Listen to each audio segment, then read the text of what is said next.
There's a million reasons why we love visiting and living in the Bay of Plenty.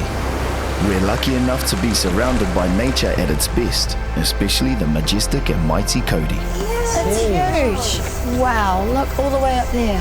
But these kings of the forest need our protection from the threat of kauri dieback disease. And since we are the only region in Aotearoa without the disease, we need to do our best to keep it out. So it's up to us when we're hunting to make sure the kauri dieback doesn't spread to the Bay of Plenty. So we'll always wash our gear, footwear and our dogs before and after we're in the bush. And it's up to us when we're tramping to remember that kauri dieback infects kauris through their roots before killing the tree. That's right, so when we're tramping we need to stay on the track and off kauri roots. This season and every season, remember to scrub, to spray and to stay on track. We must be the kaitiaki of our precious kauri. Because they are a part of our home. Because they're our national taonga. Because I can't imagine the forest without them.